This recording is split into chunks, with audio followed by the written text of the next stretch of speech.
Welcome to another episode of the Space Force Mascot Moonicles.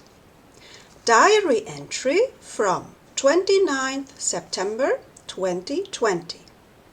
The title is The Prison Tower and the Bear of Birch Wood. It was a perfect day between summer and fall, and I met the hermit in the park of the Golden Stag behind the famous town hall, where those who are truly great once have spoken. We played backgammon next to the yew tree under the eyes of the bear flag on top of the square tower. I won 3 out of 5, and the hermit didn't mind that I crowned myself queen of the game, and he took a picture as a marker. Before going home, I went to visit with the Golden Stag, and some old people were finishing their game of boules by the fountain. And while they were gathering their silver balls, the tower clock rang 7 times. Soon I was all alone, and the air smelled salty. And there, the right side of the Golden Stag lit up as it was hit by the rising light of the harvest moon. I stood mesmerized by this magical sight, and I watched his antlers turn into blue light, and they were growing and growing. And I saw the light from the antlers touch the trees, and all the trees turned into blue light, and I saw the roots shine and grow deeper into the ground, and I saw the branches grow into the sky, and I forgot which way is up and which way is down. I was quickly brought back to earth when I heard a voice behind me. It is always good to wonder. A world without wonder is not for the living. I turned around to see a bear mother, and without thinking, I gave her a big bear hug. And I don't remember how long we stood hugging. The next thing I know, she gave me a fur coat and said, "This will keep you warm on your next mission as first Space Force Mascot." I put on the fur coat, and the light went off. And in one breath I arrived in a cold room, and the only way for the light and air to enter was through a slit on each one of the 4 stone walls, just wide enough for a small person to fit through. While my eyes were adjusting, I heard a rustling sound, and I checked the slits to see where I was. And I found myself in a square tower in the middle of water, with no land, no mountain, no bird, and no cloud in sight. Only rushing waves under the silver wheel, and there were no stars in the sky to share her path. I followed the moonlight back inside, and there, at the center, out of the shadow, I saw emerging a small man sleeping at a table in a position between sitting and laying. And while the bear mother's fur coat kept me perfectly warm, I wondered how he could cope and even sleep on hard wood in nothing but a thin robe. I was watching and waiting for him to wake up, and I noticed that the cold wasn't coming through the slits in the walls, but out of the four corners of the room. And in that moment the sleeper arose, and he stared at me in loathing, and the air was so cold that I could see my own breath. I thought about what I should do, and if I should introduce myself.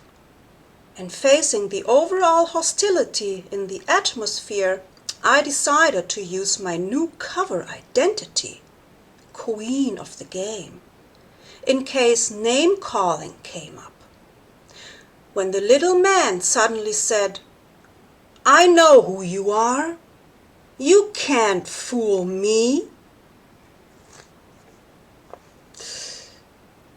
He took some time to intensify his loathing stare, and I was 1 degree away from my breath freezing in the air when he added, "I will never give in."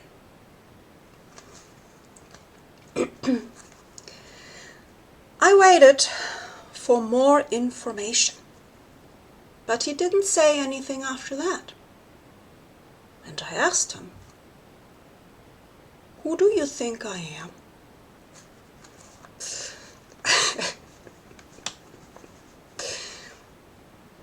"Don't be cute with me," he replied. "Did you think I wouldn't recognize you in this bear skin? What are you, trying to play a Russian? You're not even French." It turned out that more information only led me to be more confused. And not knowing what else to do, I decided to play along, and I said, "Well, it seems I underestimated you." "Yes," he agreed. "Finally, you have come to your senses and realized your limits. Now end this charade immediately and get me out of this prison."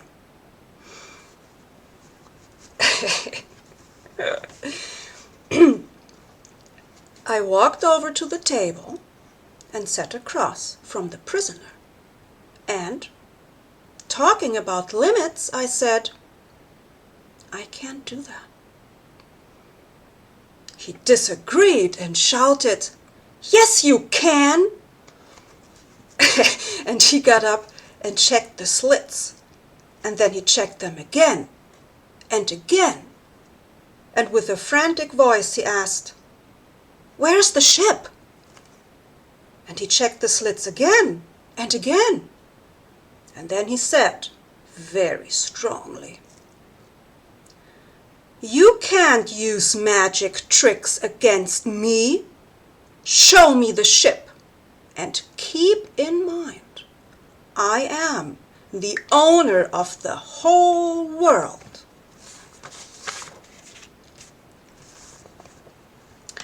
Wondering which one was his cover identity, the prisoner or the owner of the whole world, I asked him, "How did you get here?" And he yelled, "You kidnapped and brought me here, but you lose, because I'm still alive, and I will never make you emperor of the land." He pointed to a porcelain bowl on the table filled with red berries and added, "I will never give in." I picked up one of the berries and said, "Obviously. But you could make me emperor of the sea instead." Before he could lose it completely, I put the berry into my mouth, and he stared speechless as I chewed and swallowed it. He didn't move all day and all night, and in twilight he asked, "Why are you not dead?" Still playing along, I replied with a question as well. "Why is the owner of the whole world a prisoner without land?" He looked at me, disgruntled and yearning at the same time, and he crossed his arms and pulled up his shoulders, and while the little man began to shiver, I was feeling warmer. I took off the bear mother's coat and gave it to him, and he put it on without objection. The shivering stopped, and here we sat quietly for 3 days and 3 nights. And on the 4th day, we saw how the corners of the room were rounding. And suddenly he wanted to know, "Who are you?" "Thank you for asking," I said, and decided to go all in. "I'm the first Space Force mascot." He looked at me with a big question mark in his eyes. And again we sat still for 7 days. And on the 8th day, a blue light entered the room, and the air smelled like wood after the rain. We got up to look outside, and there we saw a blue beam that was connecting the sea with the tower. And the prisoner asked me, "What is that?" I smiled and said, "It's your world. You decide." And I went to eat some more berries.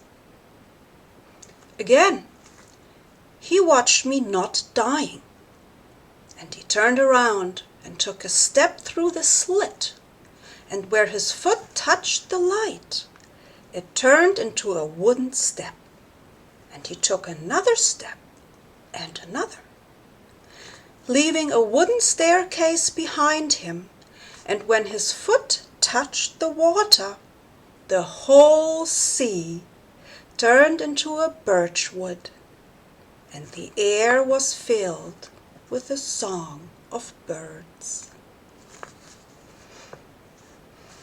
I quickly followed him downstairs and enjoyed a deep breath of fresh forest air.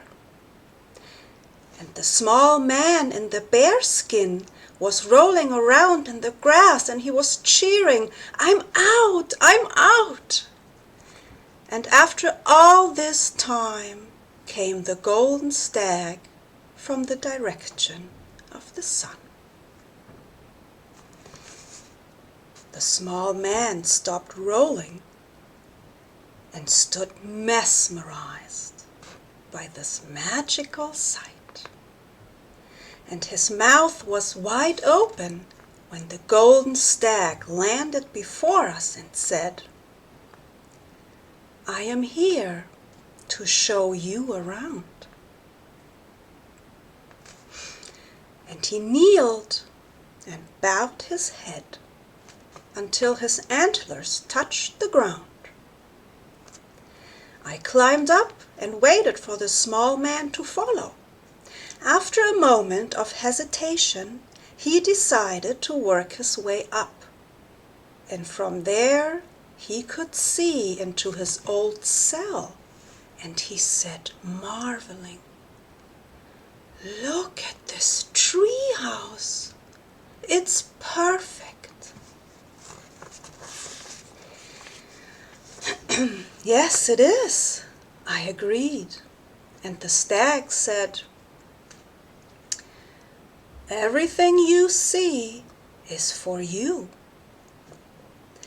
And he began to move, and he showed us his world, where the fairies of the heather play catch with bees and butterflies, and where the early birds bathe in the dew that dawn has prepared for them, and where the leaves sing the song of the ages in the wind, the architect of time, and where the owl, master of the sky, sleeps in a tree.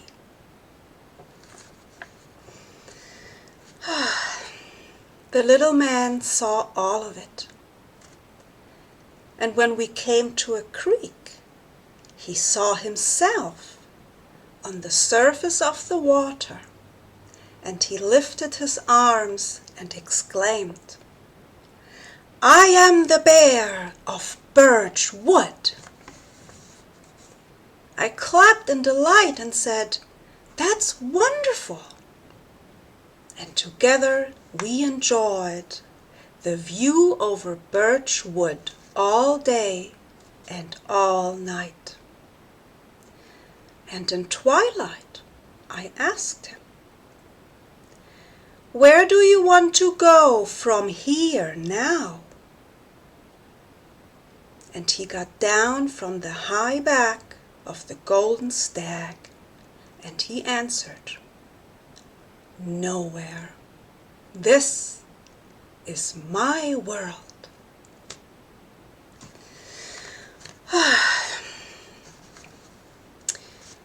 I was very happy to hear that. And as I felt that time has come for this mission to end, the antlers of the stag turned into blue light, and before leaving, the bear of Birch wood asked me to let you know that what you see is what you get. Well, thank you for listening. See you again next time.